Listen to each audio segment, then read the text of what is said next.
Hi.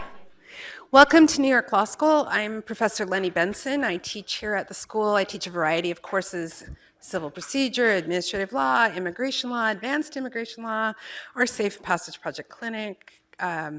Here at New York Law School, we are very happy to also announce this year we have created an Asylum and Human Rights Clinic, and my colleague Claire Thomas, who's sitting in the front row, who's presenting later, is teaching that clinic. New York Law School has 5 different courses on various of immigration topics, and so in the room tonight are some of our students. Some of the students are coming from evening class, so they may be coming in a little bit later. We really appreciate so many of you in the public coming to this event tonight. Those of you who are doing CLE, you should have received, if you registered earlier than today, an email yesterday. I got it, and it said from New York Law School and Safe Passage Project, and it had a link to a Dropbox. But I know how people are with their email. So Danae, my research assistant, Danae, wave your hand back there in the back. She's in the very back. She is going to, tomorrow morning, re-email everyone who registered for the event. So if for some reason you didn't see that in your Dropbox, in your email yesterday, if you registered for this event, you should have received a link to the Dropbox. In that Dropbox, you will find copies of presentations you're seeing today, materials that I gathered that I thought were useful to beginners or intermediate level in appearing before the asylum office, some leading cases that are quite important, guidelines from the UNHCR, other materials we had from other CLEs that I thought would be useful to you in preparing to represent individuals before the asylum office. Today's program is 3 credits of continuing legal education. The first hour, which we're going to start in just a moment here, is general skills practice. The second hour is representatives from the asylum office, also general skills. And the third hour, professional practice on trauma-informed lawyering. I do want to note that beginning January 2018, everyone who is registering for CLE reaccreditation before the New York State Bar by July 1, will need to have 1 credit of anti-bias, anti-discrimination CLE. And I'm sure that that's something that Professor Thomas and I will find a way to offer in the context of immigration practice. And so watch your email for that. Once you've registered for an email, a CLE program for us, we have you in our master email list. We don't send out a lot of emails, but we'll send you a notice about upcoming events. The other thing I wanted to mention is this past summer, we did several other events. I see some of our regulars who came. On June 20th, we did Best Practices in Family Court representing immigrant youth. It was a 3-hour CLE, primarily focused on service of process in the family court, guardianship, and special immigrant juvenile status issues. We have a video recording of that, and soon you'll receive an email from us if you would like to order it on demand. We are now certified to give you CLE credit on a non-live event when you watch a video and put in the code words and get the credits. In June, celebrating World Refugee Day, we had a program that covered refugee issues, international law, the Refugee Convention, excuse me, current trends in refugee adjudication, preparing a case for immigration court. And our last hour, really a fantastic program. Our last hour was a lawyer from Canada talking about the 3rd Safe Country Agreement. And if you follow the newspapers, you know that many people are traveling through New York, crossing into the Canadian territory. If they present themselves at a port of entry, they may be turned back and end up in ICE detention. If they cross the border illicitly, they may have an opportunity to seek asylum. It's just that simple. But it's an hour-long, fantastic presentation. That CLE is also available on demand, and so when we send you that email that follows up, we'll let you know about that one as well.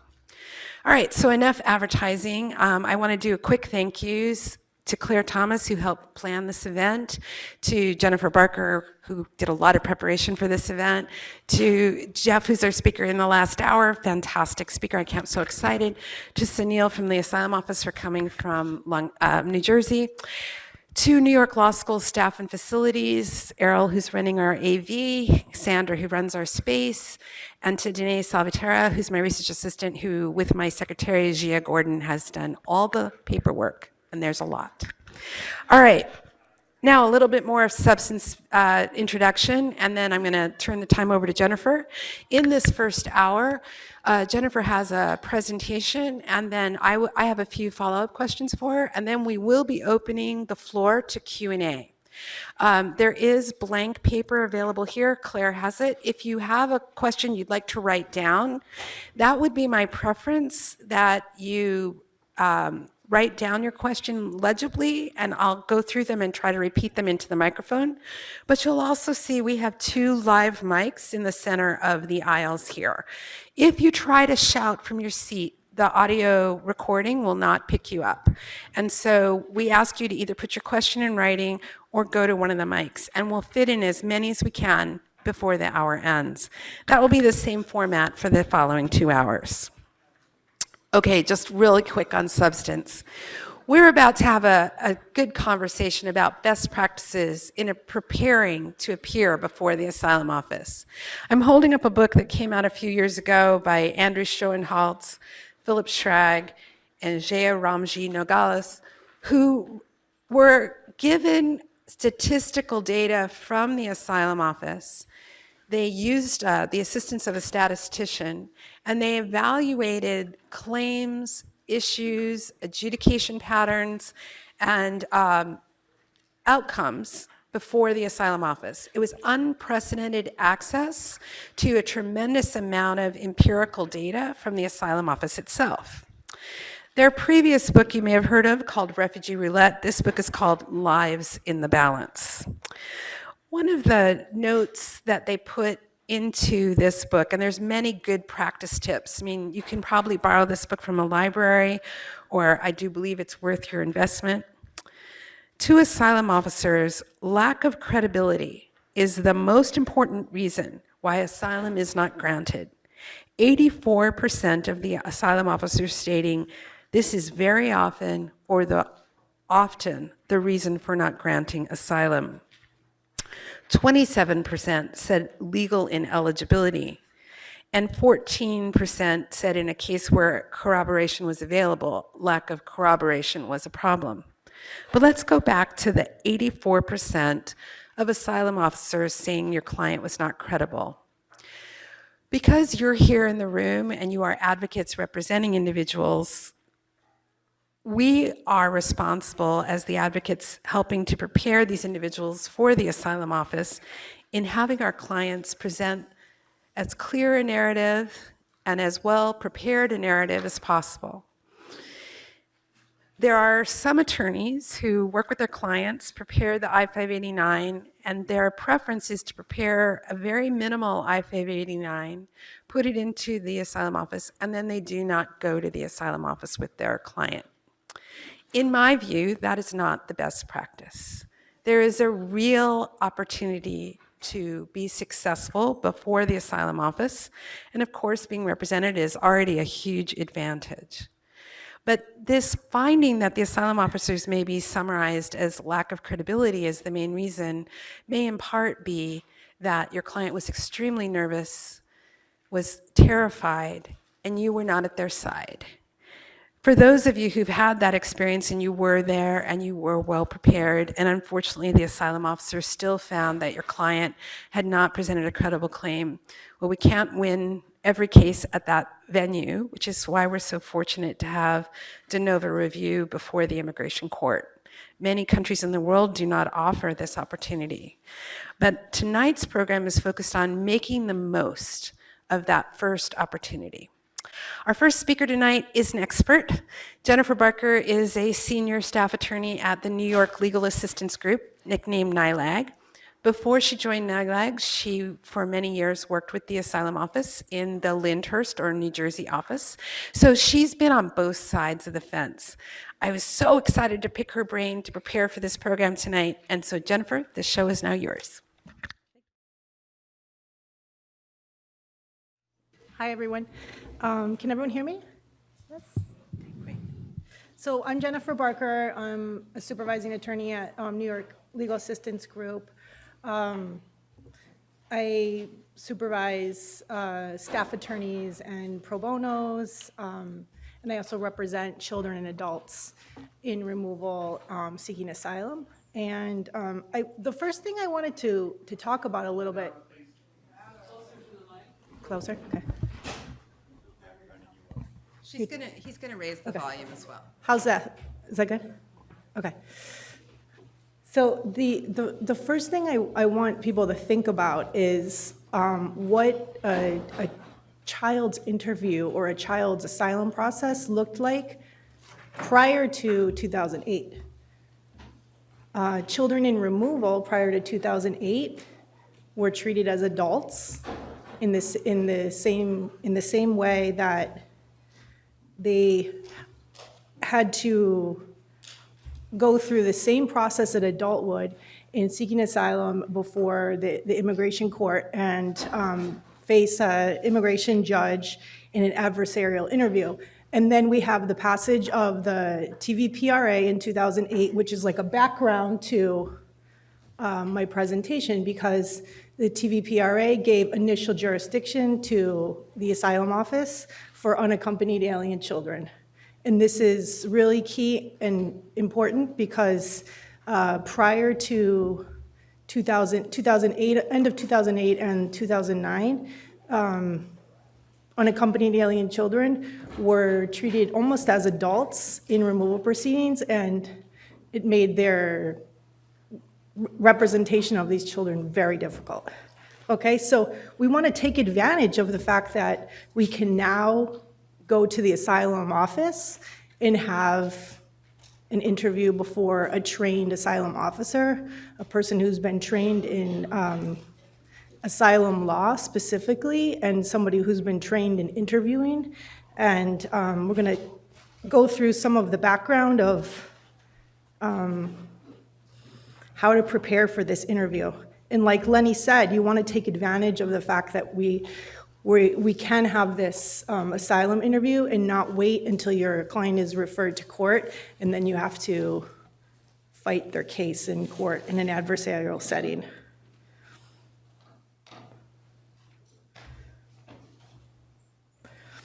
So this is an overview of how an asylum officer is trained. There's actually an asylum and refugee corps. It's combined now, so all refugee officers who are doing training or interviews overseas are trained with the same training as asylum officers who are interviewing people inside the United States seeking asylum. There's a 7-week training that all officers go to in the very beginning, and it's pretty intense. It's a residential training where you're off-site and you're there 7 weeks straight. Then after that initial training, there's another 7-week training later on regular immigration law. Officers are trained on non-adversarial interviewing techniques. They are trained on how to elicit testimony and to develop a story or develop the narrative. They're also trained on how to interview children. So how can you prepare yourself for this interview?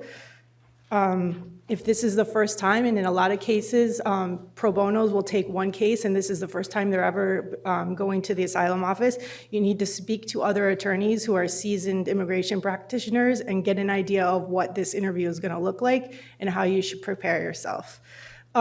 There's local asylum office policies that are different.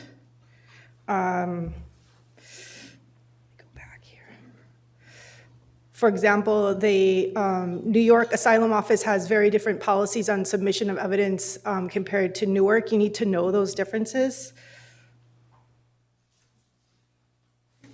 and I'm going to go over those in just one moment. Again, bring extra copies of any evidence or filings that you're going to mail or submit after your initial filing, just in case those were lost prior to interview and you need to hand in extra evidence. And also, you need to know your case better than anyone else. There should not be a question that an asylum officer is going to ask that you don't know the answer to. This is your client. You need to spend time with them. You need to talk to them, and you need to know their story. You need to know their life.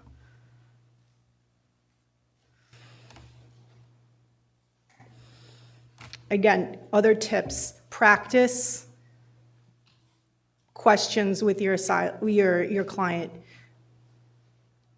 Representing children in particular, representing anyone who's seeking asylum and representing children in particular is a time-consuming task. It's not something that's going to be a quick pro bono experience. It's going to take time. It's going to take patience. It's going to take appointments where your client doesn't show up because they're sick or something happened to them. This takes patience, and you need to really dedicate yourself to sitting with your client and speaking to them and getting to know their story.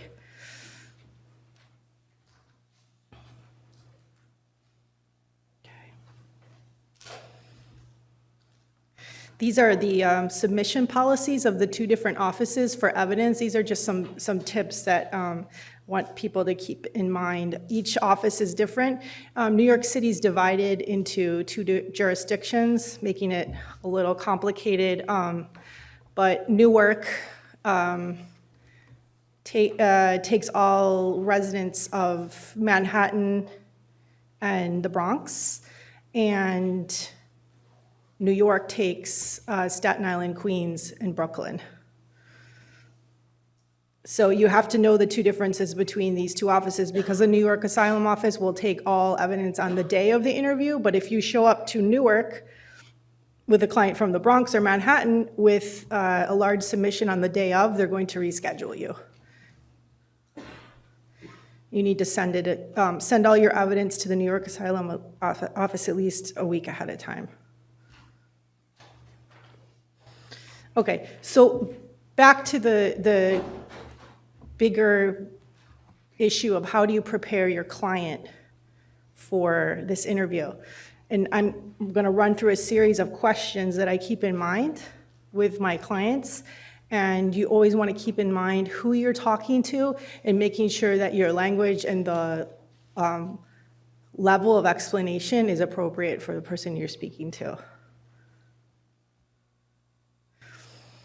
So you're talking to a young child, you're going to have to tell them that they're going to an interview with an immigration officer and it can take 3 hours.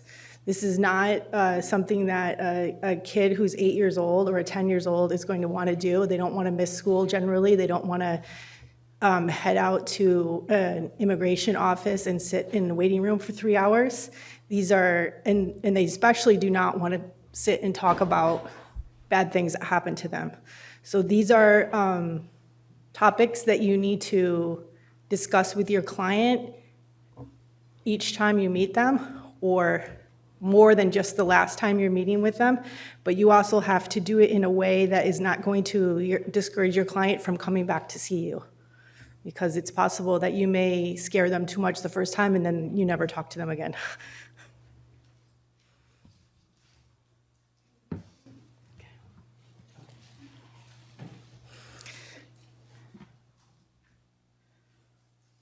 So we want to explain to our client who's going to be at this asylum interview. We know that our clients will be there, our client. There's an asylum officer, an interpreter monitor on the phone, the attorney, yourself, and then the parent or guardian or trusted adult if the child wants that person in the room. So what I usually do is I explain who's going to sit where in the interview room and who's allowed to come in, and I explain the role of each of these people. So in the case of a young child who's going to want to have a parent there, I usually explain that your parent and you are going to be sitting there. We're going to bring this interpreter who speaks English and Spanish, who you've already met before, hopefully. And then there'll be somebody listening on the phone to the English and Spanish and making sure that it's accurately interpreted. That's the interpreter monitor that the asylum officer will call during the interview. And then there'll be an asylum officer, and that's it. And so you want to put your client at ease by explaining the setup in the room.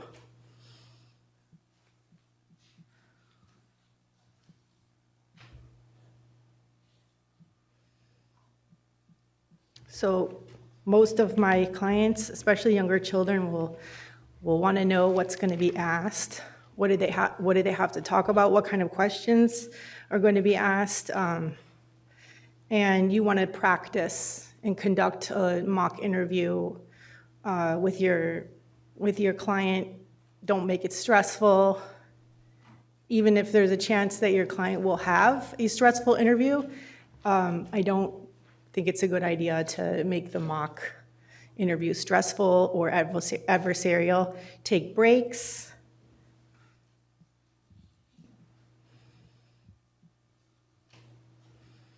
Don't coach your client. Just ask them to answer the questions truthfully. But you can also point out to your client what in particular you liked about the testimony that they gave to you, and explain to them why that particular part of the testimony is important to tell on the day of the interview. And this is not coaching your client, but it's also letting them understand what part of the story makes them eligible for asylum. And I think that's important that people understand.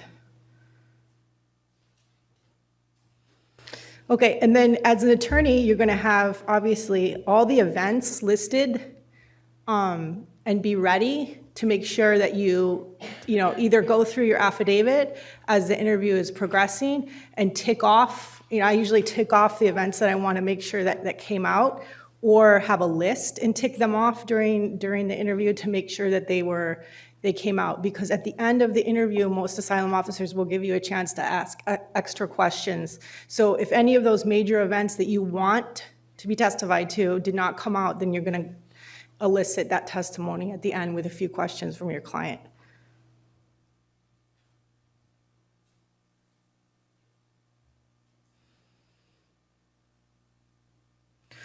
Okay, and then I usually tell my younger clients that if I'm going to definitely ask you about X, Y, and Z. So if you don't happen to say that, expect me to ask about it at the end of the interview, so that they're prepared to talk about certain issues.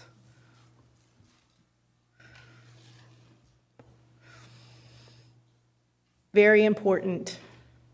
Please don't tell your client to Google the address of the asylum office and meet you there, because they're probably not going to be there.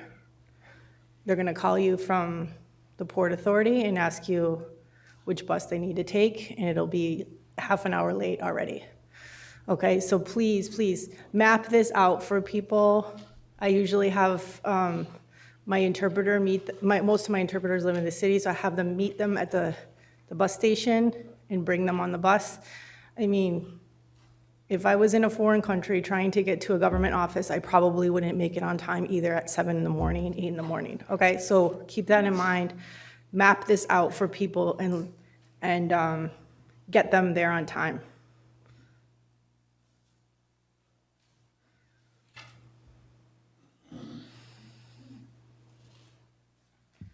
This should be really clear ahead of time. You're meeting with your client right ahead of the interview. You're going through what documents they're going to bring. You're telling them what documents you're bringing, so that at the interview, you're not scrambling and saying, oh, I told you to bring it. No, you said you would bring it, okay? Everyone should know what they need to bring. Clients have their original documents. Make sure they're bringing them, or you bring them for them, okay? Witnesses is an interesting question because the asylum office doesn't normally take witness testimony. And you can asked to have witnesses testify, it's not likely that they'll have time to interview witnesses. But if it's a child and you want the parent to testify because the child's too young, maybe to testify in detail to something, or the parent knows really important information that the child doesn't know, then you want to bring your witnesses and tell the officer ahead of time that you have this witness available. And please submit affidavits as well, just in case the officer doesn't allow your witness to testify.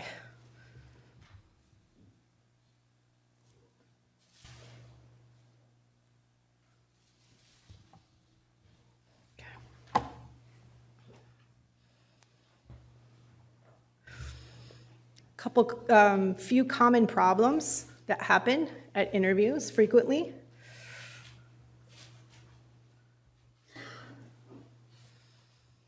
This happens frequently. You think that your client is prepared. You've practiced numerous times in your office. Your client hasn't had problems telling the story. They get in front of the officer and they can't talk, and they're frozen. It's very frustrating, but it's actually normal and pretty frequent. As a young attorney, I used to try to kick my client's chair. I no longer recommend that. And it's actually pretty normal for children. If you think about children, it's pretty normal for them not to talk freely in front of people they don't know.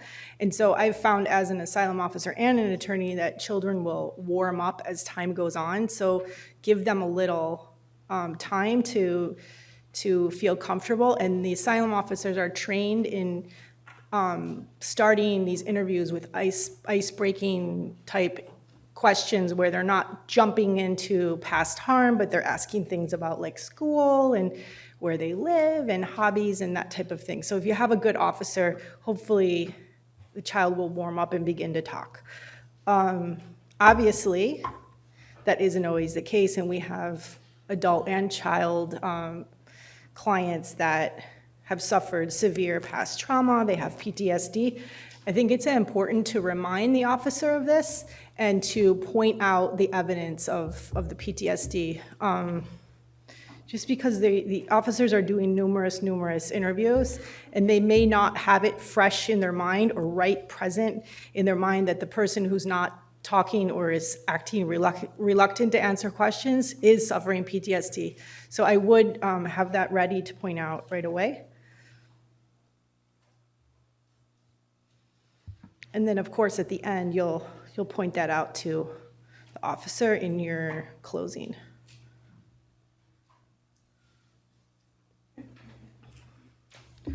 The wrong answer. I call this the wrong answer because my clients tend to ask me, like, what happens if I give them the wrong answer? There's no wrong answer. Okay, you're telling the truth. Maybe it's not going to come out of your mouth the way you wanted it to come out, but just continue. This is what I tell my clients. Just continue to talk, because no matter how much you practice or think about how you're going to present your story, it's not going to come out exactly in the way that you planned. So I try to tell people to keep calm and just keep talking. Again, all my clients think that they need to know the exact dates that things happen. This isn't true. You don't need to know exact dates. I can't give you exact dates of a lot of things in my own personal life, so people should not have to give exact dates. You can help your clients remember when things happened approximately by asking if they know the year or the season, or maybe how old their children were when something happened, and then this sticks in their mind better and they're able to recall it when they're asked about it.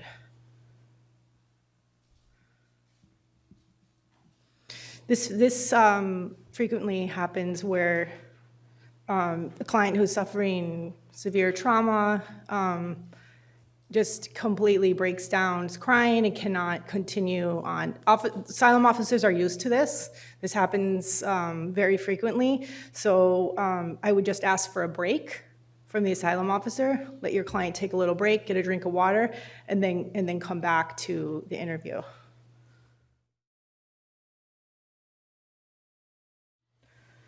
Okay, this is, in my opinion, the most important thing to prepare your client for their interviewing. Many people who don't have higher education, especially children, people who haven't been through formal schooling, don't speak with the same level of specificity that many of us attorneys speak with. And you need to prepare your client to try to be specific about what happened to them. And a couple of the ways that I get them to do this is by adding context to answers they're giving me. So when I get an answer about something, I ask a question of my client and I get an answer, I do many follow-up questions to get the context, and then I tell the client, I think that what you're telling me is important information that should also be told during your asylum interview. Okay, so you get the context to come out, okay? This is especially important with descriptions of things that are different in their country than here.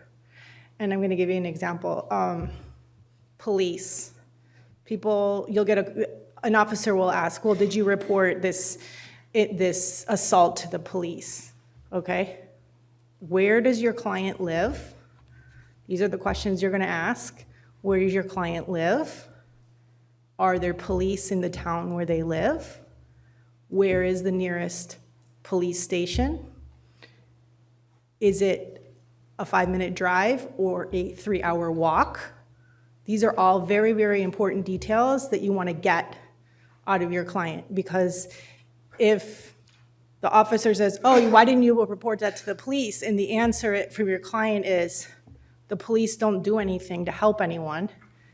And then the real answer expanded that you know is that the police don't do anything to help anyone because the nearest police station is a 3-hour walk and there's no cars that enter the village and the only authority in the village is somebody related to your client. It's a totally different context, and the details make a difference in how the officer will understand the story.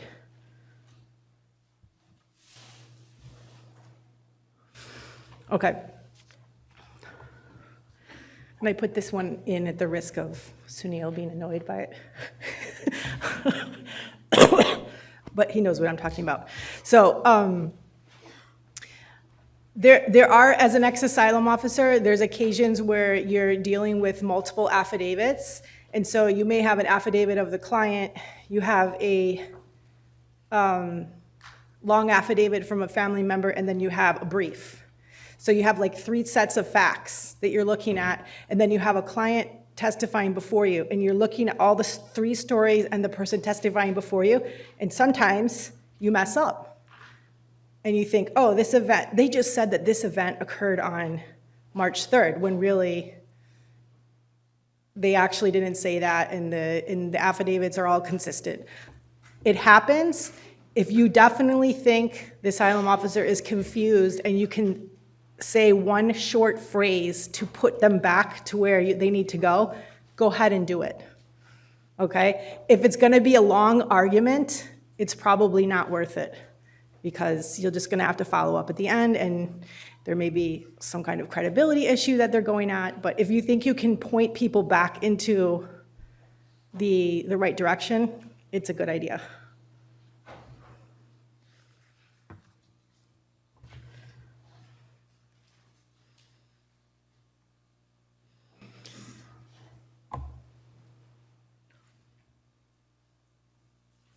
Okay,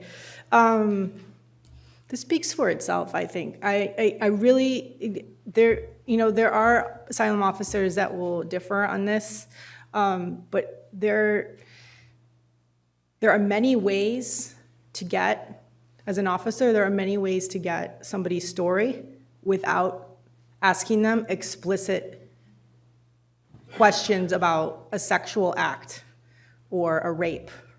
Okay, so maybe Sunil can add something about this, but I don't think that if you're being asked very, very explicit questions about a sexual act or something that's very inappropriate and it's obviously causing your client to become very upset, I don't think it's necessary, and I think that you can ask the officer to question about something else or move on to a different event.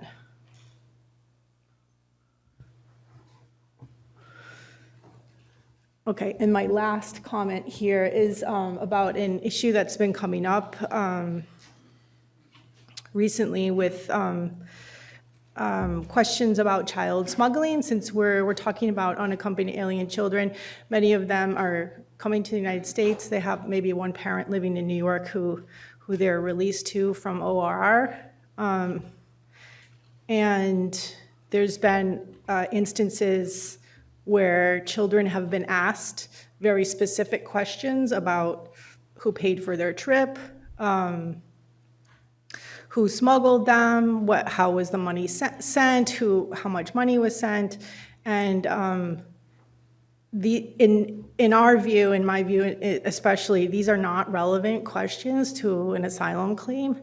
They're only relevant if there seems to be an issue of safety of the child right now in New York, or a past trafficking incident of the child on the way to the United States. So one of the ways I think to deal with these questions that may come up at the asylum office is to have a packet of information ready for the asylum officer showing that your child's registered and your client's registered in school, your client lives in a safe home.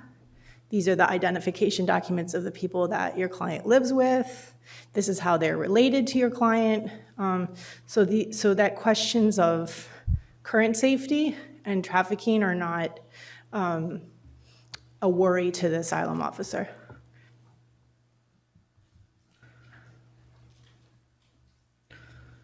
Okay, Lenni. And we have questions? So we're up to me now. Okay. So Jennifer, I have a few questions for you. Okay. Do you feel comfortable standing, or would you like to come sit down? I can stand. Okay. So Jennifer and I prepared the presentation. We spent a little bit of time talking, and as she was presenting, I was just noting some of the questions that we might just go a little bit deeper. So this last point that you were making, this is a current issue, and I know Sunil, representing the New Jersey office, may explain some of this to us. But one of the things that I was saying is that an approach I might use, and maybe Jennifer, you want to comment, is if I thought there was going to be a line of questioning about how did you come, who paid for your trip, I might affirmatively interrupt and say, particularly if I have a juvenile client, I want to assure the officer that I have made a thorough investigation. I evaluated whether my client had been trafficked to the United States. If I thought he or she had been, I would be applying for a T visa, or I am also applying for a T visa, if that's your situation. Going ahead, showing that you've made that inquiry. What do you think about interrupting for the lawyer to offer that assurance that they've done that factual background?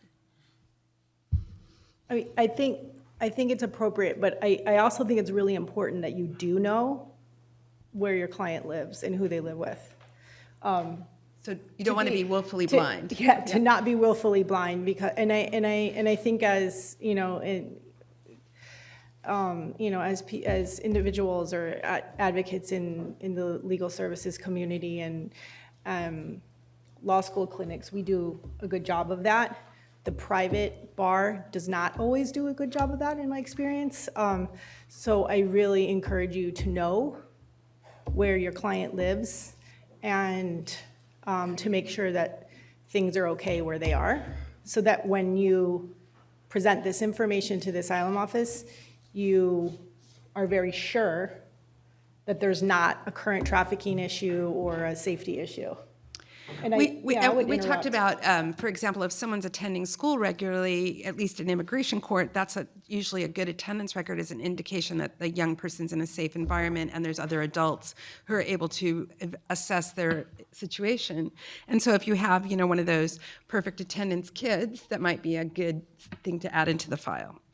Another point you made was if the questions become too explicit or stressful or repetitive, that they're re-traumatizing the client, and our third panel may also address some of this, you suggested that you could suggest to the asylum officer you can move on.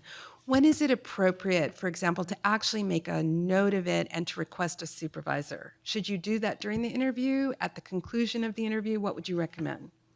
For example, if you thought an officer was perhaps demonstrating some gender bias or really being hostile to your client and not listening to the client responding. I would do it in the middle of the interview.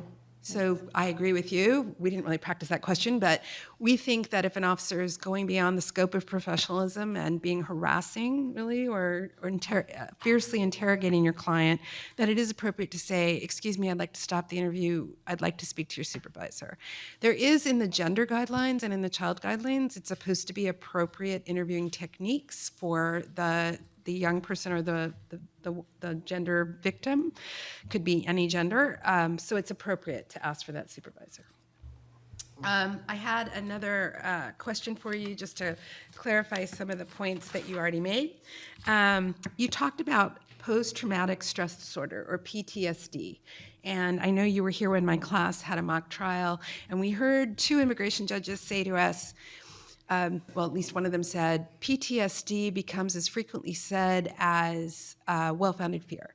So what are some ways that you can reawake the sensitivity in the officer to the situation? What kind of evidence do you think is recommended if you can secure it to bring with your client rather than just pointing out that they might be a victim of post-traumatic stress? Yeah, I don't think it's helpful to point out that somebody might be a victim. I think you need a diagnosis and you need a evaluation from a mental health practitioner, preferably a psychologist or psychiatrist. We're in New York City. There's lots of resources for that. I practiced in Miami. It's a whole different world here. You can get a mental health evaluation in New York for your client, and you need to try to do it. It makes a huge difference, and it's a piece of evidence that you can point out and you can pull out in the middle of the interview and hand it to the officer. So an ideal would be a one-on-one assessment by a licensed health professional. That could be a psychiatric social worker, a physician, a pediatrician, a psychologist. A bad example would be someone in the family saying, well, I think they're suffering from post-traumatic stress disorder. Even though it's not the formal rules of evidence, you do want to qualify the person who's making that assessment. And this is something that quite often pro bono lawyers will wait to the last minute, and many of the organizations in New York are available, but they have a 6-week backlog, so you need to think in advance and plan in advance to try to get an appointment with someone who's skilled in that area. I do think there's an awful lot of physicians and psychiatric social workers and others who will offer those assessments. So here's a question, maybe it's the follow-up of one I already gave from the audience. And by the way, audience, if I don't ask your question in this hour, it's because I'm anticipating it'll be covered in the next hour. What about if you are antagonizing the asylum officer with your interventions? I mean, when is intervening to help perfect the interview too much? What are some tips you might recommend so that you don't overdo it? I mean, it's a judgment call. I mean, I had a 10-year-old who was interviewed for 3.5 hours. I personally thought the interview was excessive, but I was pretty certain that my client was okay and that I was going to get a grant, so I let it go. But if those 3.5 hours went on, and I didn't think my client was doing well and was going to be a basket case at the end of the 3.5 hours, or it was getting very adversarial, or I was going to not get a grant at the end, then this is just me. Then I would interrupt, and I would ask to speak to a supervisor, or say, like, I think the questioning has been long and excessive. I think we covered these points. I mean, one of the things Jennifer pointed out is you do have to go very early in the morning. In Bethpage, I believe the start time is 7:45, and you should really be there earlier. And we'll hear about Lyndhurst in a moment. But a young person may have gotten up at 4 in the morning, or your client may have gotten up at 4 in the morning using public transportation to get to that office. So giving your client some good advice about being rested, having some food, and then if you have a vulnerable client, asking that officer for a break. Yeah. You know, I think this is a great question, though. How do we not antagonize by raising our objections? Maybe we want to practice with our friends, colleagues, and loved ones and say, would you be really offended if I said it this way? And in other words, not in the moment of the emotion in the room, losing our cool or losing our professionalism. So maybe also empathizing a little bit with the officer and saying something like, Officer Jones, as you saw in my submission, I tried to organize for you a timeline of events, and perhaps we could take a look at that again, and this might help clarify this line of questioning. Just very politely offering to be of assistance. If you think of asylum officers as people, and I'm sure they are, and if you realize the pressure they're going to feel when the interview's over to produce the written work they have to produce, which I hope Sunil will talk about the next hour, you can anticipate how you can help them do their job well. Yeah. And so, you know, there's a phrase in marriage counseling, don't use you phrases, you know, like you are not asking this well, or you're hurting my client, or you're not listening to the client. Instead, you know, you try to come up with a different phrase, like saying, perhaps it could be helpful if I had the client rephrase that, re-answer that question, because I don't think he got an opportunity to say everything he was planning, maybe because the officer interrupted. But if you say, you interrupted my client, and now he doesn't get to say it, the officer's going to naturally get defensive. So if you say, perhaps my client could be allowed to complete the statement, is much less a direct in your face. So practice those marriage counseling tips, you know, no use statements. Okay. Yeah. Go ahead. And they may tell you to be quiet and you can't talk until the end. I mean, that may happen. So that's the part I was going to ask you about the end. So we had talked a little bit about the value of offering to do a brief summation, and also the value of preparing written legal briefs with your asylum application, or I think we call it a letter brief. In other words, it's not a 50-page submission, but it just laying out a roadmap of the prima facie elements and how your client's facts prove the law, maybe like a law school exam. So do you want to talk about offering written submission and also the summation at the end? Yeah, depending on the issues in the case. Look, some people like to write a full brief, that's fine. Some people like to do a very long cover letter that lays out the issues, like a memo. As an asylum officer, I found that to be more helpful than a longer brief. And I think it depends on the particular case and the issues in the case. I definitely encourage everyone to give a closing summation at the end, outlining your client's testimony, outlining eligibility, and follow-up questions before that summation. If there's any testimony that didn't come out, ask the officer if you can ask your client a couple questions and get that testimony on the record. So 2 weeks or 3 weeks after you've had your interview, your client will be asked to come back to pick up their decision in most cases. Sometimes it's longer. If the case has been denied, and sometimes the denials are they're always very brief, right? Your case has been referred to the immigration court, you did not establish the nexus or some statement like that. How often would you suggest in a situation like that you make a formal request to reconsider, and what would trigger that request? That was one of the questions from the audience. Is there something that would have happened during the interview that you would say, rather than wait for the immigration court de novo review, starting it all from fresh, I want to ask the asylum office to reconsider? Do you want to answer that question, Claire? Because I hardly ever... You hardly ever do. I hardly ever do that.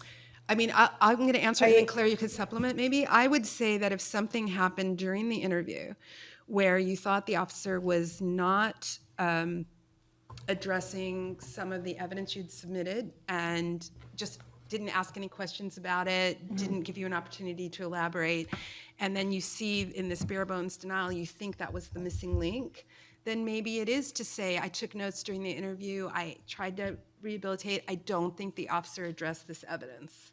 But let's see what Professor Thomas thinks. I agree with Professor Benson. Usually the times that I've had an issue is the only time that I've done such a thing in terms of request to reconsider. But I think we will let the expert, hi Sunil, talk about that in the second hour if that's okay with you. Thank you.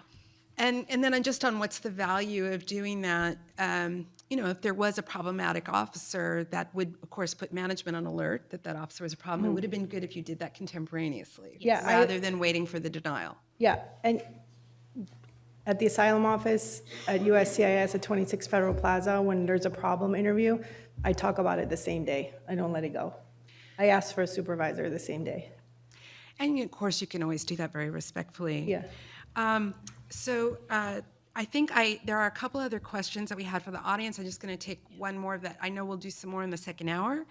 This was, there have been situations where young people are released by the Office of Refugee Resettlement. And for those of you who are new, unaccompanied children are taken into custody by Department of Homeland Security. By statute and by case law, they are required within 72 hours to be turned over to a more appropriate setting. And we didn't have a federal agency that was prepared to be the custodian of unaccompanied children. So the custodial agency is the same agency, Office of Refugee Resettlement, that does do some of the work from bringing refugees from abroad vetted by our government and admitted to the United States. So it's a complete misnomer of a name for this context, but ORR, as you'll hear us call it, is now staffed they have over 10,000 beds. Here in New York State, there's over 1,000 children in detention. The ORR officials vet adults, whether they're a parent, an aunt, a friend of the family, a stranger, but who's motivated to assist, to determine are they appropriate placement.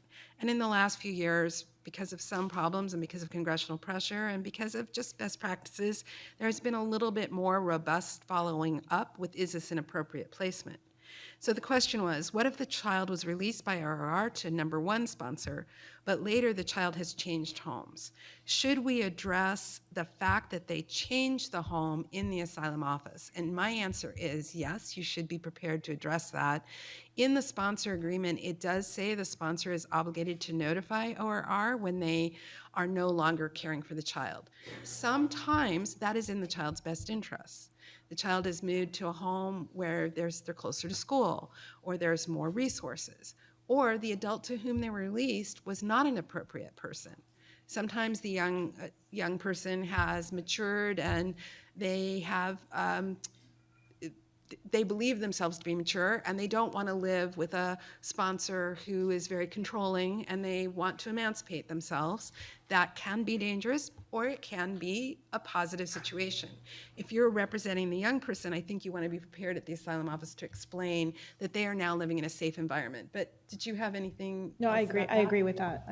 Did you have anything else, Claire, on that? Good. Okay, so it is an issue of concern for the asylum office, and I think we're going to hear that in the second hour. So if we have about 4 more minutes, if people will indulge me, I wrote another question down. We talked about offering affidavits with an asylum interview. Some people worry about giving affidavits because they're worried about hearsay and the witness is not available to testify, or maybe the affidavit's coming from overseas. What is your experience and what kind of evidence is admissible to the asylum office?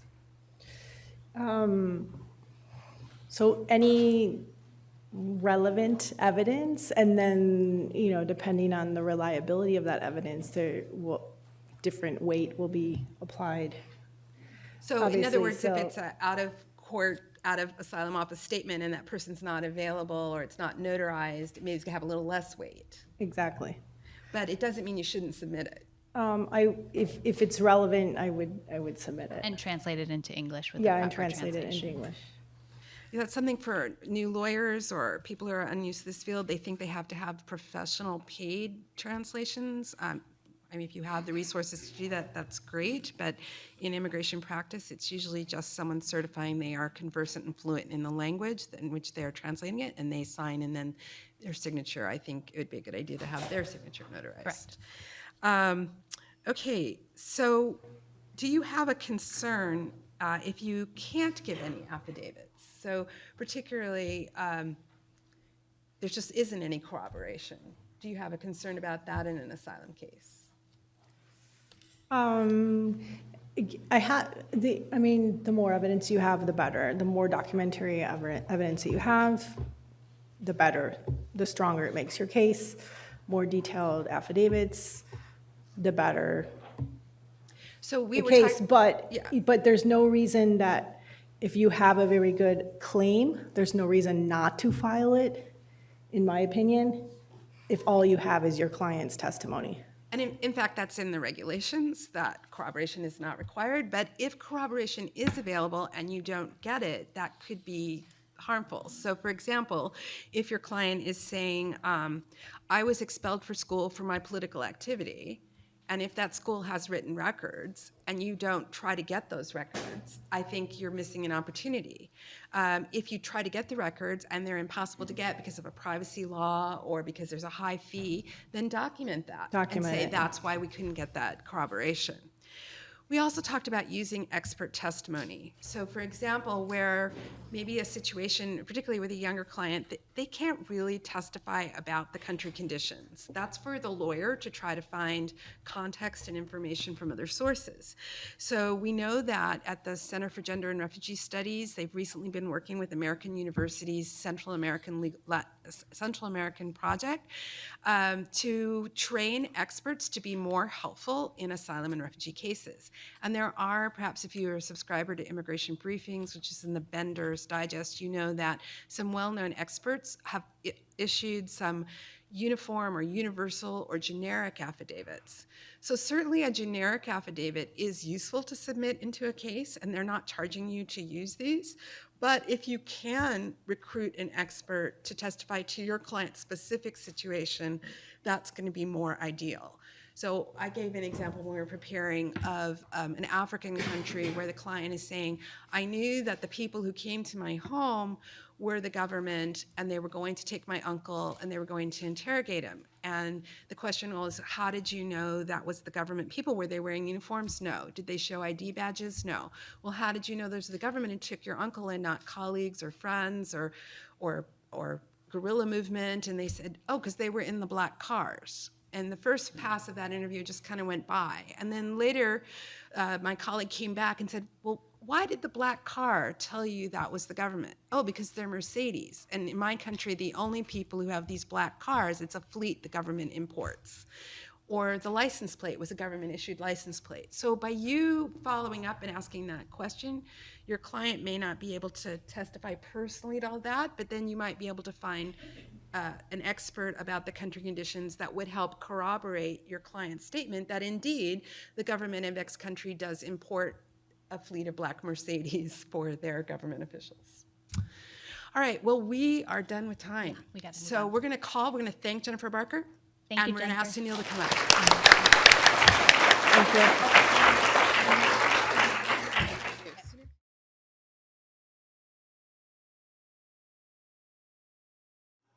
All right, everybody, thank you for staying with us. We're going to go ahead and get started so that you can all leave on time, because I know spending 3 hours with us is going to be enough. So my name is Claire Thomas. I am a professor here at New York Law School. I direct our brand new asylum clinic, and I see some of my students here, so thank you so much for coming. Thank you so much to Lenni, Benson, for organizing this tremendous event, and to all of our speakers.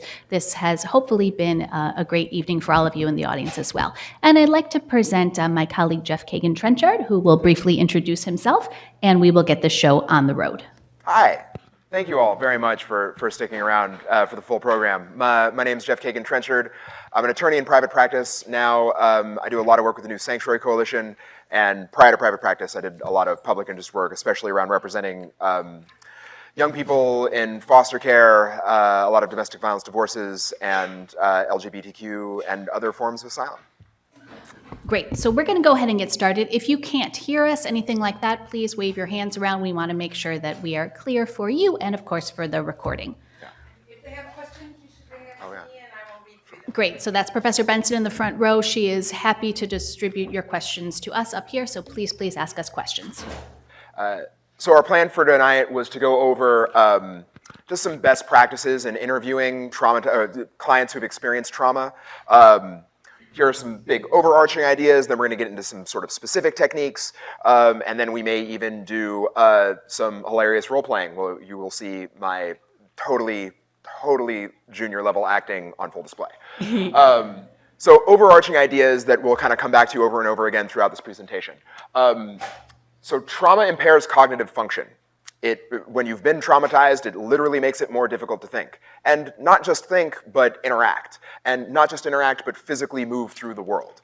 The experience of trauma can interfere with proprioception. I don't know if you've ever had the experience where you've been so upset that you start bumping into doors. Another friend that I facilitate with often, we call it trauma drunk. Right, where like you're so upset that you're unable to move, like they used to call it shell shocked before we had all this wonderful DSM. So when helping someone prepare a case that has all of the very, very important details and all of those important things that bring about credibility, keep in mind that those experiences that you are trying to get at are actively fighting the ability for the person to bring them up. Second thing, you're creating an experience for someone, and that experience is inexorably tied into what has also happened to them. So when you're coming in as the attorney representing someone who's been through hell, and your job is to help get them to some place a little bit better, you're part of that larger narrative. So brings to the next point, which is a quote by Flannery O'Connor. It's an amazing writer that you should be checking out. All action illuminates meaning. She has this lecture at the Iowa Writers Conference where she talks about how a complete story is one in which all action illuminates meaning.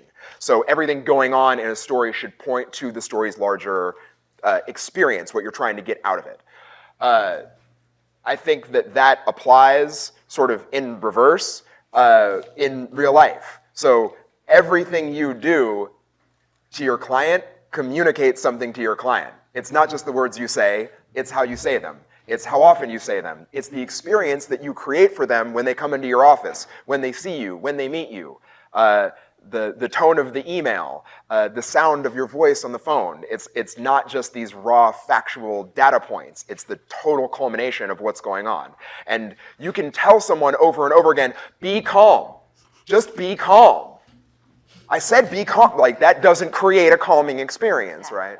So, all right. So Jeff in a second is going to define trauma for us, but before he does that, I just wanted to get into this idea of trauma-informed lawyering and why this is important, right? You're staying here because of the cookies, the coffee, the CLE credits, why ever you're here, but we do want a bigger takeaway, which is the idea that you can have a trauma-informed practice. And this means you're putting your client's trauma experience at the forefront of engaging with your client, and as such, you're going to need to adjust your litigation strategy, adjust how you interact with that client, and also practice self-care to counterbalance the effect of your client's trauma experience on you.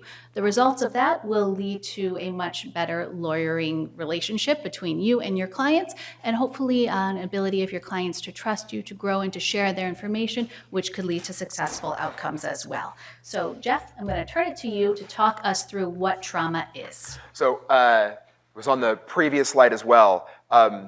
There's a great article in Wired, which should be up in the Dropbox, which really sums up a lot of this really, really efficiently. But your brain doesn't hold memories. Your brain is literally made of memories. I don't know if anyone else here has small children and watches as many Pixar movies as I do on repeat as often as I do. But Inside Out is actually a pretty adorable little movie about feelings and emotions and the way that moves through the brain. But one of the big errors in it, factually, is that there's no memory that you have that's ever not actually recorded. It's all there. It all exists somewhere in all of these amazing little catacombs. Bessel van der Kolk, whose name I've never heard out loud, so I probably am not pronouncing it correctly, is an amazing psychologist who has all sort of just Google his name and read all of the things he has to say about trauma. The big takeaway from this quote is that trauma is the residue that a past event leaves in your own sensory experiences in your body. The past is not the past. It's a living experience. When someone is describing some horrible event that has happened to them on a physiological level, they are reliving the event. So bear that in mind when you're asking people to go over these details, and bear that in mind when you're asking them to get ready to present that information. Great. This is a slightly more poetic way of saying this. Don Lundy Martin is an amazing poet you should also Google. And this is just a line from one of her poems. Language feels too bulky to speak to trauma. What happens when we open our mouths to speak it? Out comes dust, blathering, a cry, a stammer, a circling, a return again and again to try and say what happened. And who among us has not had that experience, right? Even if you don't understand your experience as one of being particularly traumatic. But have you ever tried to explain to someone why the relationship went south and you just can't make your mouth do the word thing, right? So all that and more so, that's the way all of our brains and all of our bodies work. All right. Ready to set the stage? Setting the stage. So first we're going to go over a lot of sort of like pre-game things, if you will, things that you can do to prepare yourself and prepare the room and prepare the client for conducting these interviews. All right. So before the interview begins, always consider the room. Think about where the physical space, where this experience is taking place. And this is especially for those of you who are in private practice or those of you who are taking pro bono cases and working at a law firm, right? For those of my nonprofit friends, you might not have a lot of control over which space you're using because you're with a scrappy organization and there's only one room and you fought your colleagues for it and that's the damn room you're using. But for those of you who have choices about where you're going to see your colleagues, your clients, this becomes particularly important. Absolutely. So how is the room set up? Where is the door? And why is that important, Jeff? Well, if you've ever been trapped, you'd want to know how to get out of the situation. Right. You'd want to not have someone in a place of authority like you are as an attorney be physically blocking someone's ability to exit. And even if they're not consciously thinking that they're going to need to run out at any given moment, it creates a larger climate that says that, no, you're free to be here. You're allowed to be here. I would like you to be here. And you can leave at any time. I am not going to stop you. So this is particularly significant for survivors of torture, survivors of sexual abuse, child sexual abuse, incest, all of those horrors, the ability to be by the door. And what I do is let my clients choose where they're going to sit, right? It's your office, you're gonna be comfortable wherever, or you're just gonna suck it up for the next couple hours. Let your client choose his or her seat, right? That would be hopefully the best way where that person would feel comfortable. Absolutely. Next, do you have tissues? I know it seems strange, but you know, these things often get emotional, and you always have supplies, always have things on hand. I carry around in my bag a little small packet of tissues for just such occasion. Also water, if you're interviewing somewhere that you don't have total control over, you know, $1 water will go an awful long way just to have one, be able to hand to someone.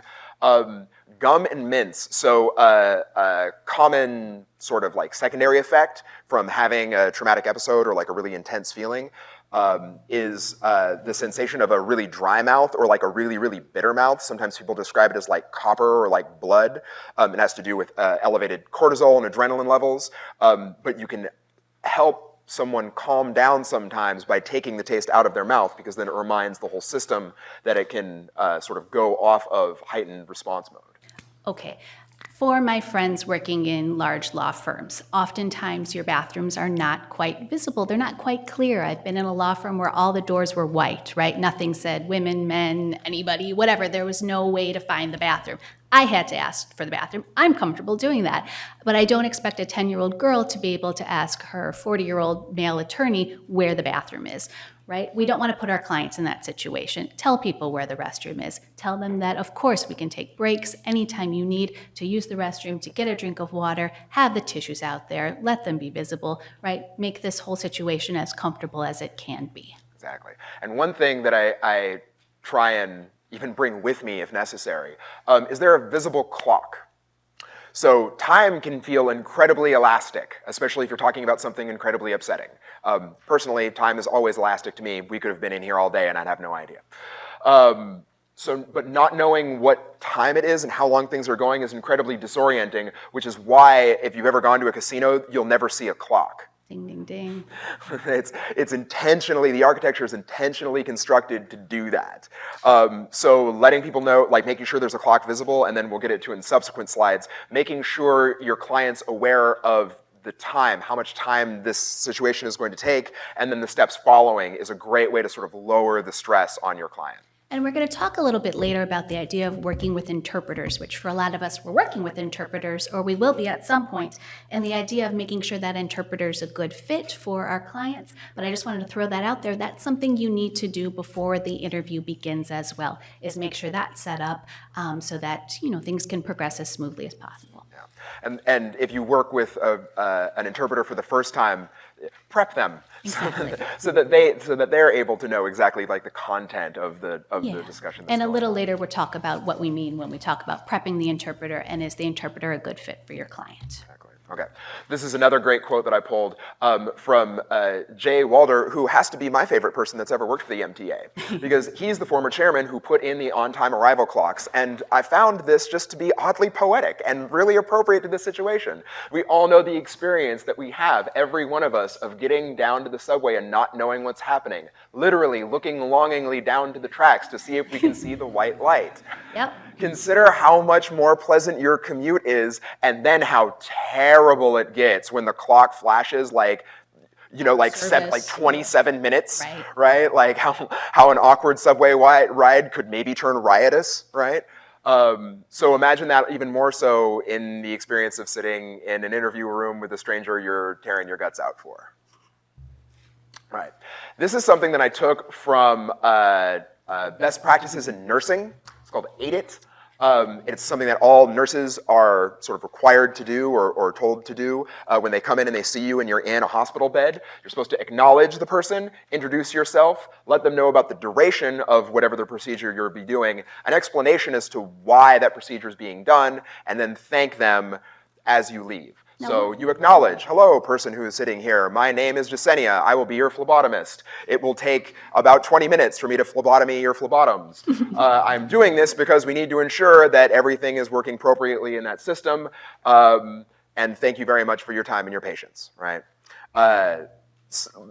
Very, very similar can work in all of the interviews. Hello, how are you doing? Is everything okay? Like making sure that you're acknowledging all the persons in the room, the parents of the children that you may be interviewing. Introduce yourself and your role in the situation, particularly like how long it's going to take. I have the room for about an hour. We can go longer if we need to, or you could stop at any time. And we're doing all of this because we need to try and get as much detail as we can in order to make sure that when you interview for the asylum claim that they believe you. That's the whole purpose of why I'm asking you these questions. Right.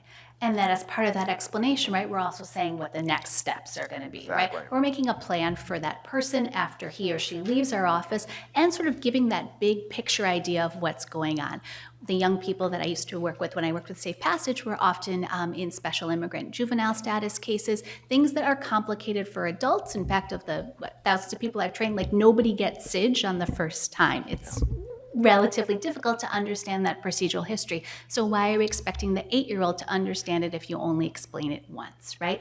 No, that's not okay. To continue to explain to the client what the next steps are going to be, where in the process we are, what's the big picture goal, all of that. And don't just do it once, right? It's a good idea to get into that rhythm at every meeting.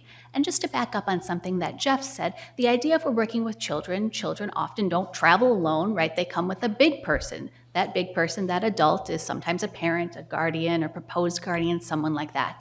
They'll walk in together as a unit, and it's really awkward when you just grab the kid and go into an interview, right? Might be a good idea to sort of explain to everybody what's going on, and also explain that you as the attorney are going to meet one-on-one with this this young person who's their client, and then at the end, we're gonna all get back together so we can explain what the next steps are, right? Instead of leaving the adult person who came with the kid out in the cold and then relying on that 8-year-old to then explain what happened in the past hour or 2 hours to that parent about what's going on, right? It makes for an awkward situation for that kid as well. So the idea that you start together, you then separate, you then come back together, might be a good idea for your practice.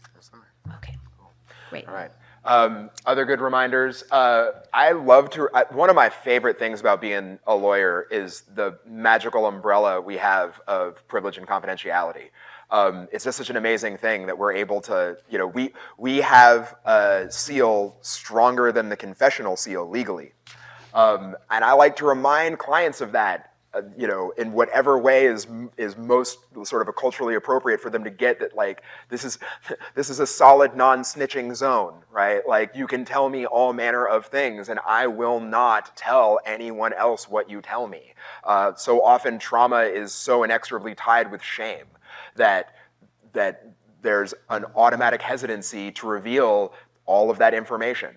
So everything you can do to let them know that the secrets stay with you, and they'll only be shared with your colleagues who also will respect the bubble of confidentiality, can make things a lot more pleasant for someone. Something else I like to do is acknowledge the stupid questions that I'm going to ask. If you've grown up in the Northern Triangle... So Jeff, why didn't you go to the police? Because that's a stupid question. Exactly. Why would I go to the police? Right? Like, right. Police, right? Everybody in my area where I grew up would know the answer to that. But this is Jeff's perfect example of a stupid question, which would need to be explained. Exactly, and you can add levity. You can let them know that you understand. You can say, I get why, you would not go to the police in the Northern Triangle. Like, why were they calling you those names, gentleman from Albania who is the victim of homophobic violence? Like you can let them know that you understand that that's a somewhat absurd question, but the purpose of asking it is so that they'll tell you in their words exactly what's happened, and you can prompt some of those great details around, oh, well, of course no one goes to the cops, but also the only police officer is like a 3-hour walk away. Exactly, right? So another way to do this is also to explain, we're going to need to explain to the immigration officer, be that the judge or the asylum officer, why it is that you didn't call the police. So that's just another way of phrasing the question that Jeff was talking about. Exactly. Another thing, and this is just also comes in with the affidavit writing, and just something to remember with follow-up questions and those greater detail questions. There's another Flannery O'Connor quote, is that all writing is absorbed through the 5 senses. Right? We recognize things as being credible, as being real, as being resonant because of how they sound, how they look, how they smell, how they taste, how they feel to us. So as often as you can, try and root the questions and the details that you're looking for in physical, immediate, definable experiences, right? I was afraid is quite vague. Like, how did their body react? What was the weather in the given situation where it happened? All of these things, just go back again and again to like how you would describe it using just your 5 immediate senses. Great. And then we have a note on translation here. So let's just take a pause and talk about working with interpreters and translators if that's something that's going to be necessary for your clients. And oftentimes it is, right? So we want to make sure that the interpreter is a good fit for you and your client. So if you have a young girl who's a victim of sexual abuse, you are a female attorney, you have chosen an all-female staff to help this young person, it would make more sense to have a female interpreter work with that unit as well. The same thing for young men or whatever the particular situation is, right? To be aware of all those factors when we're working with the interpreter as well. If we're working with an interpreter who speaks a language from a particularly small population, maybe it's an indigenous population, maybe it's a country where only one ethnic group speaks that language, so quite frankly, everybody knows each other, and you're talking about a really stigmatized subject, such as perhaps an HIV diagnosis or something like incest, it's a good idea to check in with your client about who is the best interpreter for that person, right? if you're going to be talking about those sensitive topics, to make sure that your interpreter is a good fit. So it's not just as easy as being like, oh, that guy down the hall, he speaks Spanish, he can interpret for me, or you know, my paralegal can always be there, right? Sometimes it might take a little bit, or it does take a little bit of forethought to make sure that that interpreter is a good fit. And of course, before we get to the asylum office, if that's where we're going, just like Jennifer said, we're going to practice with that interpreter and our client to make sure they can understand each other. There's nothing worse than realizing that it's a different dialect or that there's some issue going on where your client and the interpreter don't really sync, and that this is going to be a complete disaster of an asylum office interview because you didn't catch that ahead of time. And then I try and keep things, and I'll talk about the plan for the day with the client and the interpreter, but I'll sort of say that, like, ideally I'm gonna ask you, interpreter, to interpret exactly what the client is saying, and we're gonna try and only speak in sort of 10 or 30-second clips so that I can get a pause, because when someone carries on for a minute, 2 minutes, and then the interpreter is trying to sort of summarize exactly what gets said, I feel like a 10 to 30 seconds is like a good... That ideally the interpreter should assume the use of the first person. The interpreter becomes that person's, your client's voice, right? So it is, I did this, I did that, not a summary, she said that she went up the mountain, right? I went up the mountain. The idea that it's these short clips, no one's memory works to be able, maybe the professional simultaneous interpreters, but in general, right, no one's memory works that well to be able to understand or to remember every single word.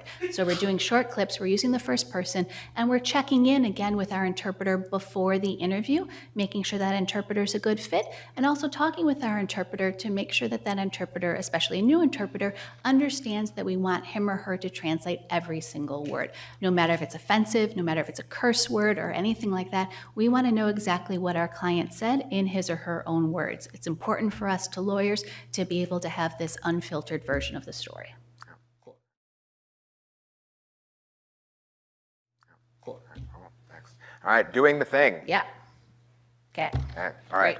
So I always like to start with very, very easy to answer questions. So sort of initial interview, I'll confirm biographical data, double check the spelling on something, right? It's very difficult right after, hey, how you doing, to going into, hey, can you tell me about the horrible things that your father did? So to try and build up not only time for this person to get comfortable with you, but maybe even occasional moments for jokes and small talk. Just confirm. Also, every once in a while there's misspellings. Every once in a while there's A number errors, or there's or people have moved, or birthday errors, things like that. I'll just go over for 10, 15 minutes, just all of the biographical minutia, and see if I can use that as a springboard for small talk. For later interviews when they've come back, because you can't use that card, you already played it in the first one. I try and confirm details from the story that we've already said. So confirm time, confirm dates, as well as you can. I always, start with start with the season if they can't remember the exact date, and then that help that narrow down to the month. Also, weather is just always such a great detail to put into anyone's story or anyone's narrative. Not only does it add like an incredible indica of credibility, but it can help the client kind of go back into that memory space and kind of remember where exactly they were. So when you're picking up on some of those, other details might shake loose because they remember that it was really overcast, right? Right. So we'll do sort of an example of the idea of something that I call normalcy, which comes from an anthropological background. Right. So just to preface this, we're going to talk about a particularly difficult population to work with, that of the teenage boy. It doesn't matter what culture they're from, it doesn't matter what language they speak. Teenage boys have this universal issue of answering everything with a shoulder shrug, fine, or some other kind of grunt-like answer. Am I right, Jeff? Pretty much. Yeah. I mean, there are exceptions, right? If you're an exception, good for you, you rock. It is the population that has historically fought pretty much all of the wars that we've had ever. So yeah, they're not, there's things going on there with their brains.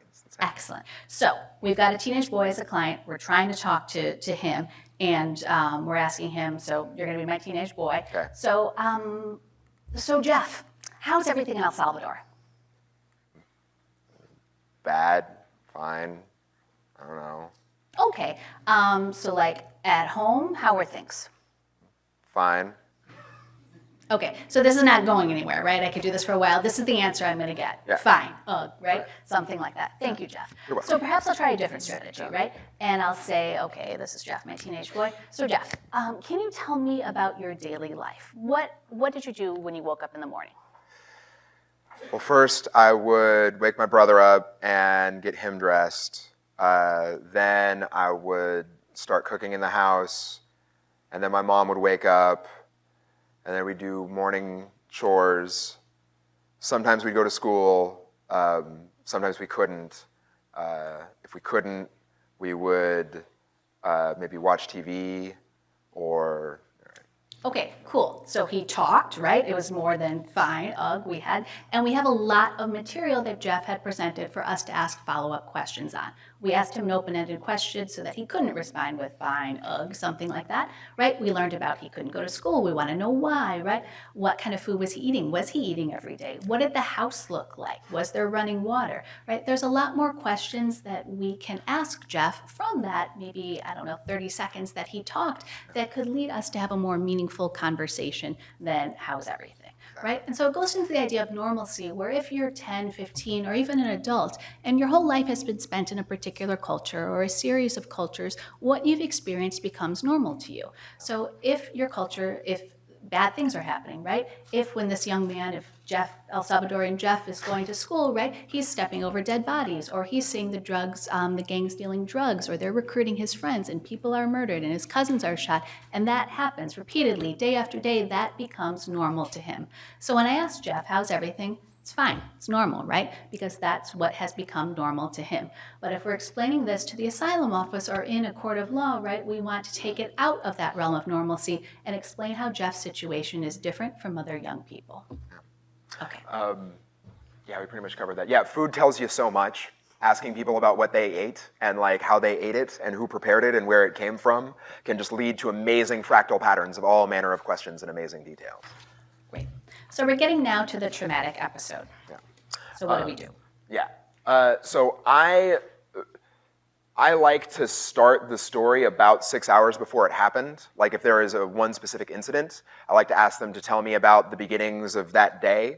Not only because I think it's a lot more comfortable for the client to be able to sort of get up to the sort of the major incident, but it also really starts to paint the picture and brings out a lot more of those details. It also, in writing the affidavit, really helps the reader get situated in the world where this thing is happening.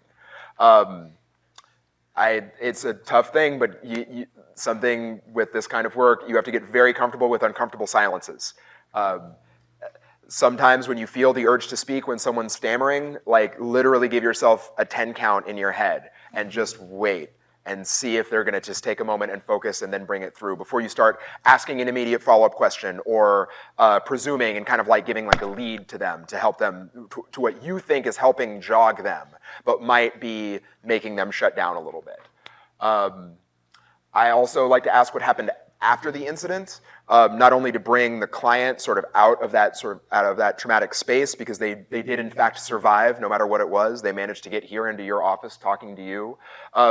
But especially, we talked about this at the another training around how to use literary techniques in affidavit writing, particularly with like really graphic sexual abuse or other situations like that. It's oftentimes not necessary for you to get like real Law and Order SVU with it. Like you can get clinical and just sort of talk about the incident itself, but you can add a tremendous layer of important narrative with how did that person get home? How did they get away from that situation? And it also shows credibility, because they know, right? They know if they had to run out with no shoes on. They know which neighbor's house they went to, right? We'll get into this more in the next coming slides, but adrenaline affects different people different ways. There's some sort of large silos about the general effects that adrenaline has on people, but everyone's response to reliving a traumatic incident shows up differently. Some people will laugh nervously. Some people will wind up making really funny jokes midway through as a way to calm themselves. Some people will cry. Some people will just really look like they just shut down and look like they're just reading off of a teleprompter badly. But it's not because it's not real to them, but that's what their body is doing in order to protect them. Also, when someone discloses, immediately afterwards, thank them for the disclosure and acknowledge that it was a really hard thing for them to have to say it. Again, the way that guilt and shame are so wound up in trauma, people often feel terrible telling you about the terrible things that happen, even if your whole job is to hear them.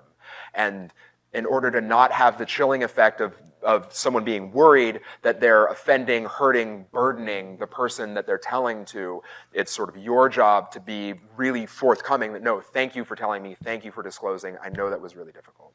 So two things, just before I turn it over to you to talk about the trauma response, is the idea of your reaction to the traumatic event, to someone disclosing something that is, that's a lot, right? And the idea of trying to mitigate your extreme reaction. And that's exactly what Jeff said, right? You are most likely one of the first people that this young person or whoever you're working with has told this to, and your extreme reaction can make that person feel worse, right? The idea of you are this lawyer. In a lot of cultures, right, lawyers are held to, quite in esteem. So I am working with you, maybe you're doing my case for free, and now I've upset you. That's a lot of guilt that that young person or that person in general doesn't need to have. I'm not saying that you should have some stone cold hard face, right, when this person is disclosing details to you, but the idea of not having an extreme reaction can do a lot in terms of helping that young person to want to disclose more. And one more thing is we got a question from the audience a little while ago on what can someone who's a non-lawyer do to help someone going through the asylum seeking process. And I saved it for here because I decided that, whatever, as a moderator I could do that, but I decided that this was hopefully a good place where we could answer that. And the idea is to believe the person. One of the saddest things I've ever seen in my practice is when my colleagues stopped believing our clients, right? When it was everybody was lying, and yes, that does happen, I'm not saying it won't, or the idea that no one is credible, all of that. No, if someone's disclosing something to you, to be there, to be present at that moment, to believe what that person is saying, right? You can unpack it later, you can work over the details later, but to be present for that person really says a lot. And that is something that you don't need a law degree to do, because quite frankly, no one teaches you how to do that in law school anyway, which is hopefully changing. So with that said, I'm going to move it on, and Jeff and I are going to talk a little bit about the idea of mitigating, what is this adrenaline response, and mitigating that. Oh, great, we have questions. Okay, actually, I'm going to pause real quick, Okay. Jeff. Thank you, Professor Benson. Is it better to express sympathy or to remain impassive in sympathy versus empathy? So I'll start and then I'll hand it over. Is that cool? Right? What we don't want to do is be judgmental or to say that we understand. Because we don't get it, right? No matter who we are, no matter what we've been through, we weren't that person at that particular time and place in that particular situation, so we don't know what that person's been through. But we can be empathetic, right? And we can do our best to be able to be a space for that person to talk and to hopefully help that person to address what's going on. There's a great video that we don't have time to show today, but it's a quick clip on sympathy versus empathy and sort of what those mean by Brene Brown. Yep. Am I saying that right? Yeah. Yeah, it's great. It's on YouTube. Just Google it, Brene Brown empathy, and it will come up this little animated clip that I think is very useful to show. Jeff?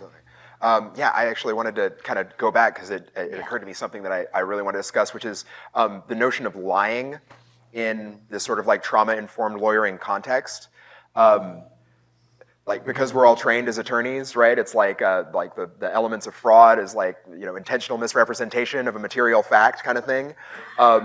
That's, I think, not terribly useful when we think about the way people protect themselves in traumatized situations or when they've been through an awful lot of trauma, and the gradient of disclosure that you trust people with that kind of information, right?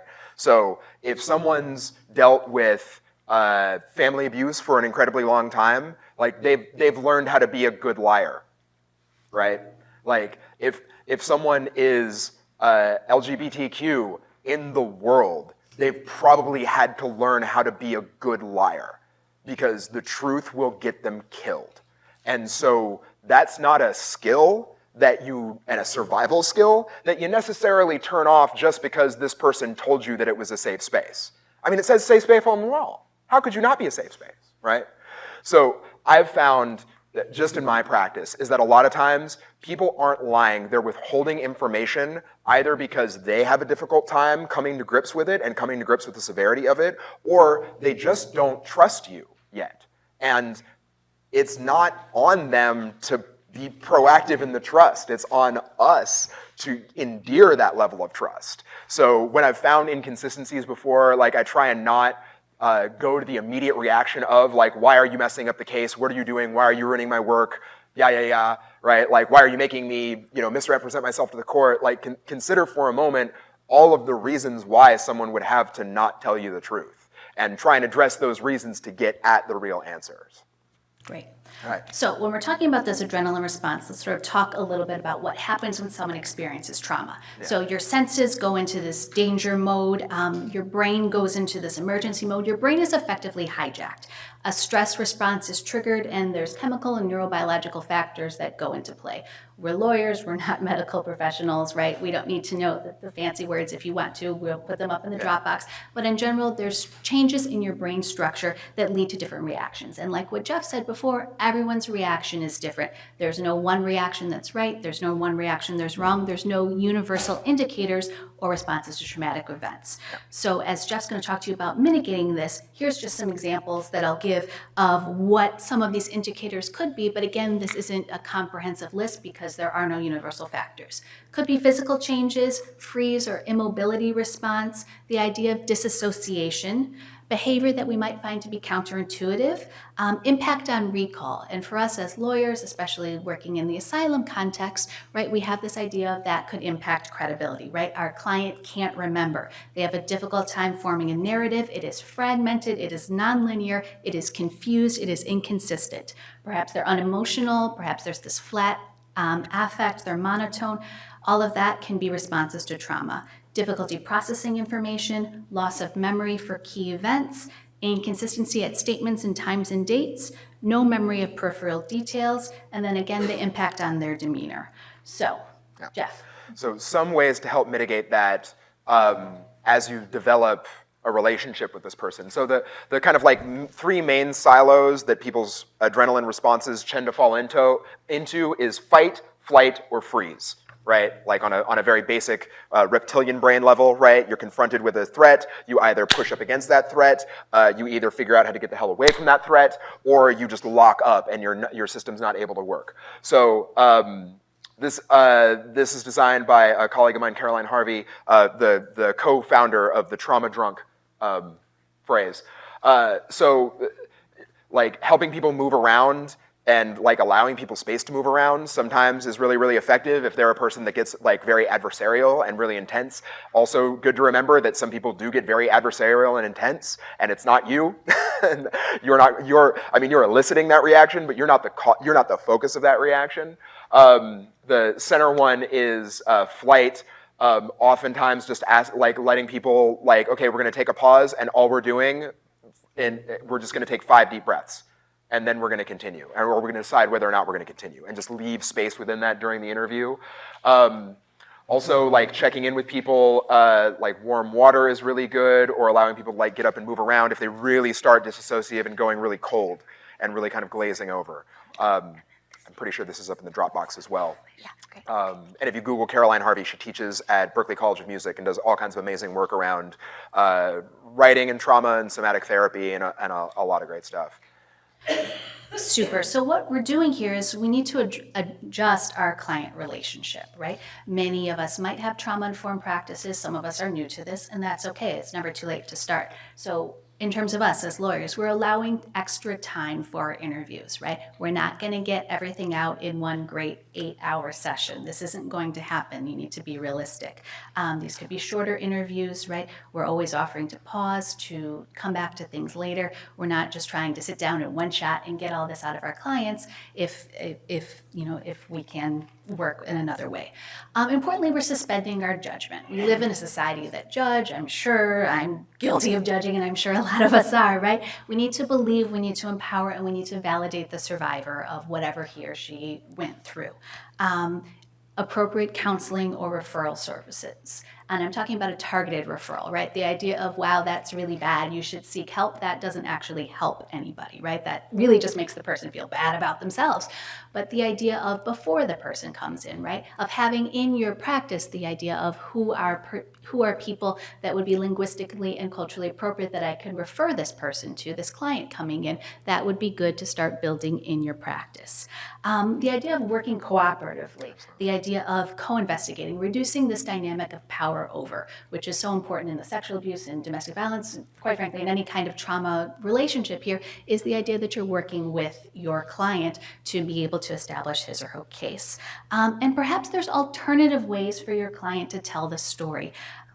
Without, sitting in your office and telling you face-to-face the horrible events that happened.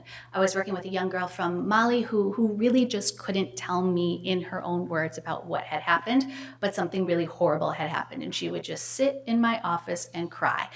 So this went on for quite a while, and we needed to do something, right? We needed to somehow work around that. So I bought her a little journal and some pencils, and she started writing. And at first it was just what she did, but then within her writings, it would come out about what happened. And we were able to get piece by piece her story that way. That's one technique. Drawing's another technique.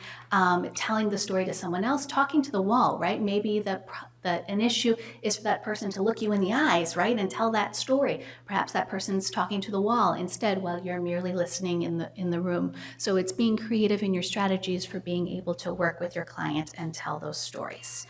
So the idea, you're acknowledging, you're validating the feelings, you're explaining this need for these intrusive questions that Jeff talked about before. You're telling your client why the hell you're asking them about all these horrible things that happen. Why is this important, right? And what is the ultimate outcome? Developing this cooperative plan, taking breaks, frequent breaks, and the idea, again, so important, of asking open-ended questions. No matter who your client is, right? That's always something that we strive to do. Yeah. Should we go to the next slide? Yeah. Okay. So aftercare, right? So what this person is disclosed, you've got a lot of great details. So what happens next? So always ask them where they're going for the rest of their day. Yeah. Right? It seems like such a simple thing to go over, but it's important that they also say it out loud. Right? That they also no, I'm going to walk out of here and then I'm going to go do this, that, and the other thing, right? And then I'm going to go have lunch, yada, yada. You can also do some client counseling there, no, you know what, if possible, maybe you shouldn't do this thing that might be really stressful. Can you move that to another day? Let them know when you'll see them again and make sure that you've scheduled that, obviously also to make the appointments show up on time, but to give the client some sense of when this process will continue. And then, of course, what's happening in the meantime, right? So what are you doing as the attorney? What do they need to be working on? And this is just a great way to kind of close out and wrap up this very emotional interview session. I also try and leave all of my photocopying to the very end, just because it allows for a little bit of a time of the small talk and lets them cool down a little bit in the room, sometimes without me there. Right? You take 5 minutes to copy whatever initial documents, and then they can kind of compose themselves before having to go sit on a bus. Right? The idea is that you've opened up this trauma box. You need to close the trauma box, right? There's no sending people off into the world with all of this trauma, craziness, all out there without coming to some kind of closure for that day's meeting.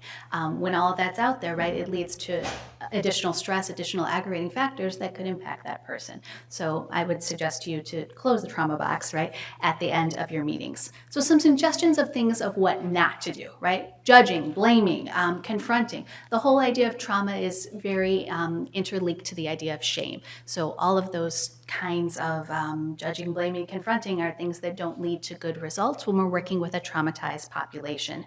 Telling people to calm down, Jeff, right? Or relax, just relax. Everything is going to be fine, just relax, right? It might not be okay, right? We all know that. And telling people to relax really, quite frankly, doesn't get them to relax. It usually just pisses them off. So those would be examples of perhaps things not to do as well.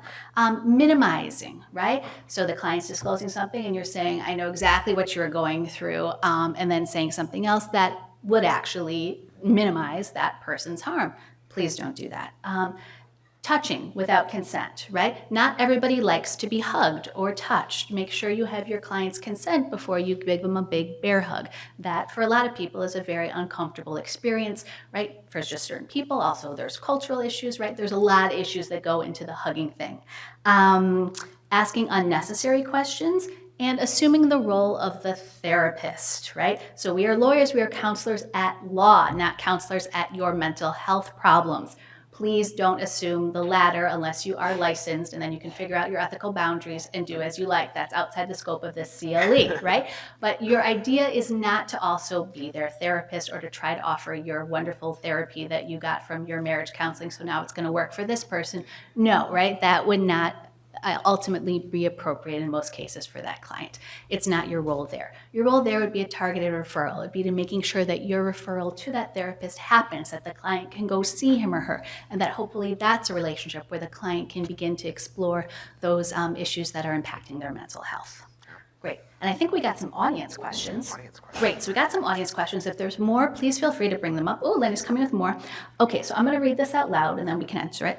When a client has experienced many instances of trauma, such as domestic violence, how do you decide which ones to focus on? Is it necessary to walk through each item in, I'm sorry, I can't read this. Each incident. Okay. Okay. So, I know Lenni had looked at this before and had asked the question, or sort of, what are you trying to establish? Ultimately, what's the goal here? Is this past persecution, well-founded fear of future persecution, and also explaining why the client can't testify in a clear narrative? Yeah. Any other? Or like I would imagine like a VAWA case, like if you're doing a case under the Violence Against Women Act, you have to lay out what happened. For me, when working in a detention facility, volunteering there, when it was short and we had to do this quickly and there wasn't the idea of, you could sit with a person for 8 hours, which you shouldn't be doing anyway, but trying to unpack their story, you'd only see a person once and try to help them pass a credible or reasonable fear interview. It was first, worst, last. When did it start? What's the worst thing he ever did to you? And what was the last thing that happened before you left for the United States? So that would be in a domestic or intimate partner violence context. No matter what story you're telling the asylum officer, those 3 things should be there as well, right? Plus other items that happened as well, if that's appropriate to your case. I've found a similar thing, like, first, worst, last, and that winds up, through the course of the discussion, bringing up a lot of others that came up in between. And Jennifer Barker and I were also working on this one. That may be sufficient, but it could be that the reason you do have to take the time to explain the various incidences is you're laying a context. Sure. So perhaps you're showing that it was the reason your client cannot return to that place was these small incidences added up to a big one, or their fear is well-founded based on it. So really, to answer the question, you hate to not give details because you want to make your client's case as strong as possible, but really think, what is the purpose of my asking this question? Yeah. Right? How do you sensitively deal with inconsistent accounts that ultimately will hurt credibility? Yeah. I think a lot of it's in the attitude, like asking about the inconsistency in a way that doesn't that doesn't telegraph you not believing them. So right? Did I understand you correctly? Right, so wait, I'm sorry. I might be mixing it up. So this happened, then this happened, or this happened, and then this happened. Right. We're not cross-examining our client like Law and Order style, right? That would be hopefully not a good idea, something to do here. Can you help me explain? Right, sort of words like that aren't necessarily accusatory, as Jeff said, might be a way to help get around that inconsistency. Yeah. And oftentimes it may be something as simple as a what do they call it, script, as your error, right? Yeah. Like you may have conflated a couple of instances, which happens a lot, especially when you're dealing with a translator. Like it can be like things can go astray very, very easily. Exactly, and so that's a perfect segue to the last point that I wanted to make, and this is Professor Benson's point, is in terms of working with interpreters, the movie Well-Founded Fear which is excellent, and it's a documentary. It's from 1997, and it gives you a view of the asylum office. And you will see, interestingly, that some of the asylum officers that are featured in Well-Founded Fear still practice today. Yay! So, yep, you'll see them, but it talks to you, or it shows you, actually, the different roles of the officers, and it has this great segment on, quite frankly, the failure of interpretation, right? We just see the ultimate horror of all horrors happen in terms of interpretation fail at the asylum office. If you haven't seen it, it would be a good thing to do. It used to be on PBS Point of View, but now it's on Vimeo, so you could get it there. If you don't know what Vimeo is, come ask us after that. It's free, Google it, but that's actually a great thing to check out as well. And I think with that, it is 9 o'clock, so we are out of time. And you've earned your 3 hours of CLE.